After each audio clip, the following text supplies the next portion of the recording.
શ્વાન સાથે સેલ્ફી લેવા માટે લોકોએ પડાપડી કરી, કારણ કે આ શ્વાન ખાસ છે. સામાન્ય રીતે એક શ્વાનની કિંમત 5,000 થી 10,000 સુધી હોય છે. વિદેશી મૂળના શ્વાન હોય તો વધીને 1 લાખ રૂપિયા. પણ આ શ્વાનની કિંમત સાંભળીને તમે ચોંકી જશો, કારણ કે કોકેશિયન શેફર્ડ બ્રીડનું આ શ્વાન પૂરેપૂરા 20 કરોડમાં ખરીદવામાં આવ્યો છે.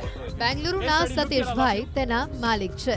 તેઓ ઇન્ડિયન ડોગ બ્રીડ્સ એસોસિએશનના પણ પ્રમુખ છે. તાજેતરમાં જ તેઓએ શ્વાનને લઈને હૈદરાબાદમાં વિશ્વ પેટ ક્લિનિકની મુલાકાતે આવ્યા, ત્યારે લોકોએ આ શ્વાન સાથે સેલ્ફી લઈને ગદગદ થઈ ગયા. આ શ્વાનને દુનિયાનું સૌથી મોંઘું શ્વાન ગણવામાં આવે છે. શ્વાનના માલિકે કહ્યું કે તે સંપૂર્ણપણે માંસાહારી છે. દરરોજ તે 3 કિલો ચિકન ખાય છે. તેણે અત્યાર સુધીમાં દુનિયાભરમાં અનેક શો તથા ફિલ્મોમાં પણ એક્ટિંગ કરી છે. મોટી ઇવેન્ટ્સ માટે સતત આમંત્રણ મળતા રહે છે. માલિકના દાવા પ્રમાણે આ શ્વાન પાછળ તેઓ મહિને 3 લાખ રૂપિયાનો ખર્ચો કરે છે.